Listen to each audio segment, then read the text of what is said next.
So, Bryce, appreciate you hopping on. Let's start with San Diego State. Then we can get to the Padres. What are your initial takeaways? Week one, a victory for the Aztecs, 42 second half points. What was your primary takeaway after Saturday night? And thanks for hopping on. Well, I think there was the halftime takeaway and the final score takeaway. Everybody knows that Texas A&M Commerce is not within 100 galaxies of Texas A&M, and they were 1-9 a season ago. But in the second half, the Aztecs did what you're supposed to do to a team like that, put up 45 points, in the win. So it had to be a little concerning early, but but there's also the factor, I mean, as you kind of stir that all together, you got to think this is a brand new coach with not only a brand new system, but a completely unorthodox system compared to most teams in college football.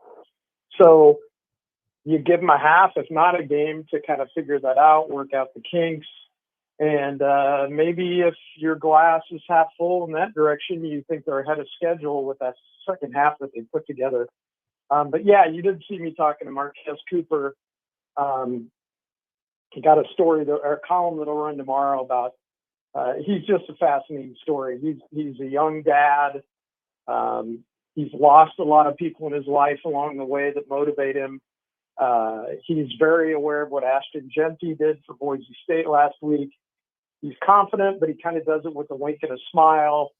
All that boiled together make him a pretty fascinating running back. And now coming to San Diego State, where he's going to get the chance to play Oregon State this week, play on a little bit bigger stage than he was at Ball State. I think he understands that more of the country will be able to see what he can do if he can do it. Yeah, can't wait to read that story from you coming up here tomorrow. Moving over to the quarterback, your impressions, Danny O'Neal, true freshman, looked great in the second half. What was your eye test show you from Danny O'Neal? Well, it's almost the same thing, right? You're talking about a first-time guy, a young guy, given the ball immediately, essentially out of high school.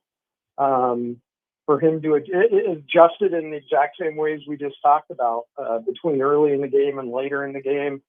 I think some of that collectively with Cooper and O'Neal both, I just think they physically wore down A&M Commerce, which they should. The differences in program size and resources and ability to recruit there, a lot of reasons. But, I would say it's a pretty solid passing grade for him. No pun intended, but, what he did as that game progressed. And I gotta think that Sean Lewis is pretty happy about what he saw from the beginning of that game to the end of that game. Bryce Miller with us right now, columnist for the Union Tribune, Jon and Jim, San Diego Sports 760. Switching over to the Padres, off today, back in action tomorrow, one of the hotter teams in baseball in the second half of the season. Of course, they've gotten healthier as well. Would anything surprise you from here on out? Not to say that it's some guarantee they make a deep run, but they're fully capable based on what we've seen play out here, right?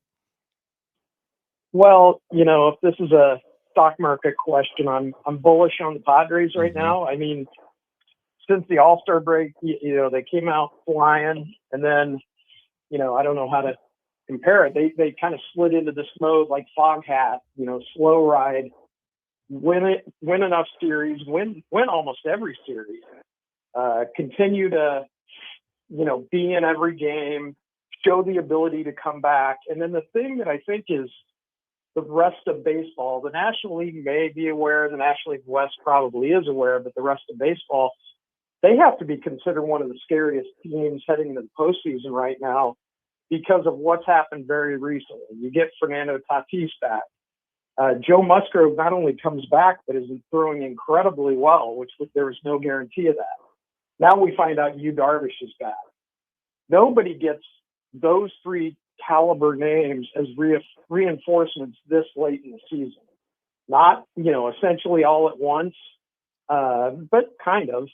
And this team that's playing so well together just got better. And it's hard not to feel good about their chances heading into the postseason. The example I gave somebody the other day is, or maybe it was yesterday, I can't remember when it was announced, that Jose Azocar basically was DFA'd. But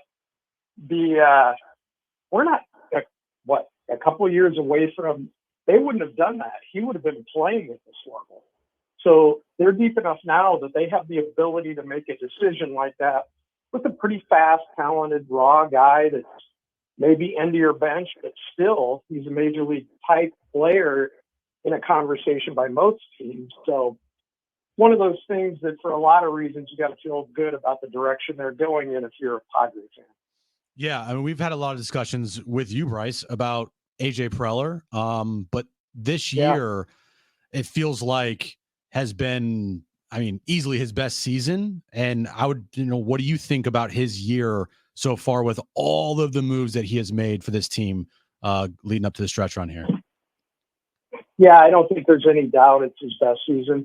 And this is a guy in context that baseball talks about as the guy who makes move after move after move. So he's never ever been close to being in an active GM. He's made, broad strokes, small moves, went after big names, lands Manny Machado when nobody thought it was possible.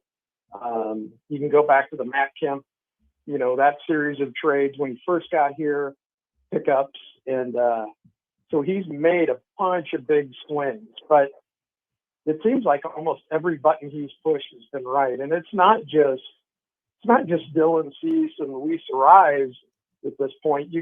Where would they be if they didn't have the quality starts that Michael King has given them from that deal?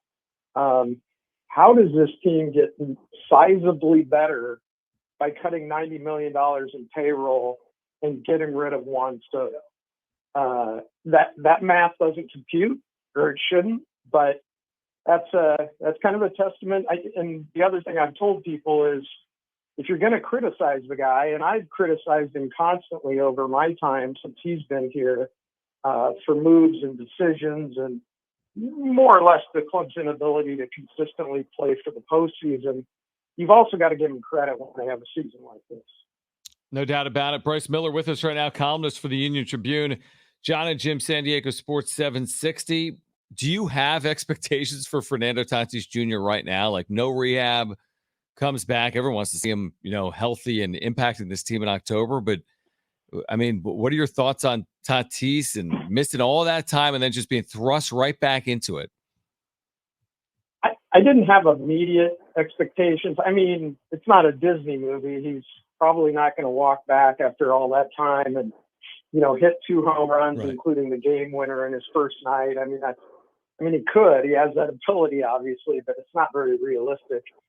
And I think he probably, whether he would say it or not, feels just a small amount of pressure that this team was really good without him. I mean, almost historically good, and was historically good in the run that they made after the All-Star break.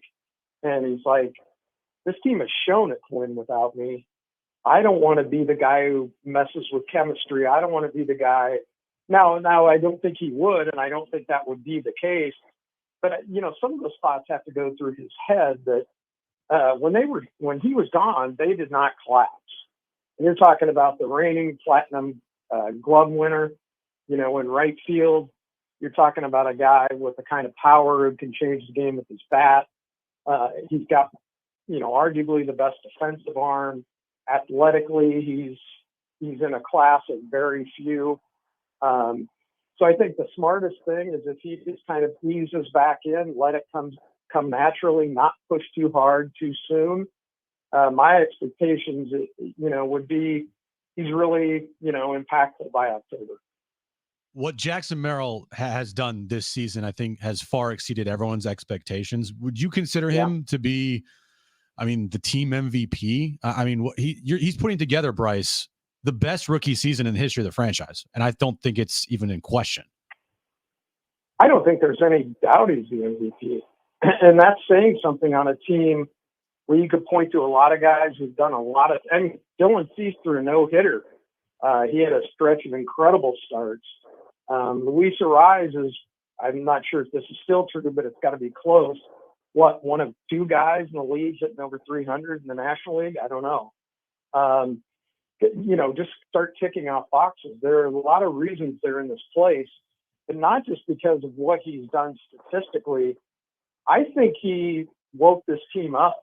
I think last year when things started to slide, they didn't exactly have an energy guy like that. They didn't have a guy where it was contagious. You see him bouncing around and smiling and playing the game like a kid. It reminds you of when Tatis first got into the league and what that meant to that team. He's brought that now. And when you have guys like Manny Machado saying he's put us on his shoulders, those are big words from a guy like Machado. And yeah, I don't think there's any doubt he's the MVP. Bryce, love the perspective. Great to see you yesterday on the Mesa. San Diego State getting ready for Oregon State this weekend. The Padres getting ready for the Tigers game 2 of a 3-game series tomorrow night down at Petco Park. Thanks for hopping on. We'll do it again soon. Thanks, Bryce. Thanks, Bryce. Yeah, we'll talk soon, guys.